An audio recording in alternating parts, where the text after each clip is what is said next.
भगवान कहते हैं, भक्त को कभी अपने नियम और श्रद्धा को नहीं बदलना चाहिए, चाहे उस पर कितने ही कष्ट क्यों ना आ जाए। मैं समय आने पर उसके हर कार्य को सिद्ध कर दूंगा।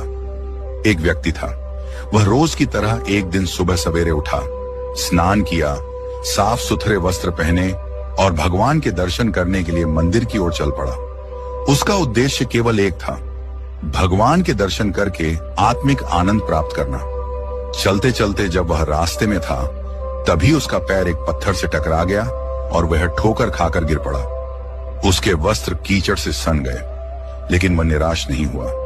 वह तुरंत घर लौटा, कपड़े बदले और फिर मंदिर की ओर रवाना हो गया। जब वह दोबारा उसी जगह पहुंचा तो संयोगवश फिर उसी स्थान पर ठोकर खाकर गिर पड़ा। अब की बार कीचड़ और भी अधिक था। लोग देखकर हंसे, कुछ ने ताने मारे, लेकिन उसने किसी की परवाह नहीं की। वह फिर से घर गया, स्नान किया, कपड़े बदले और तीसरी बार भी मंदिर की ओर चल पड़ा। अब जब वह तीसरी बार उसी स्थान पर पहुंचा जहां पहले 2 बार गिरा था, तो उसने देखा कि एक अजनबी व्यक्ति वहां एक जलता हुआ चिराग ले खड़ा है। उसने कहा, आइए मेरे पीछे पीछे आइए, मैं आपको मंदिर तक पहुंचा देता हूं। वह व्यक्ति बिना संकोच उस चिरागधारी के पीछे पीछे चल पड़ा। कुछ ही समय में वह मंदिर के द्वार पर पहुंच गया। उसने उस व्यक्ति से आग्रह किया, आप भी मेरे साथ चलिए, दर्शन का लाभ लीजिए। परंतु वह चिराग लिए व्यक्ति वहीं द्वार पर खड़ा रहा।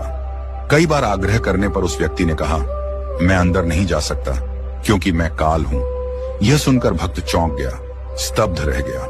काल ने कहा, मैं ही था जिसने पहली बार तुम्हें गिराया था। जब तुम वापस गए, कपड़े बदले और दोबारा मंदिर की ओर चल पड़े, तब भगवान ने तुम्हारे अपने पाप क्षमा कर दिए।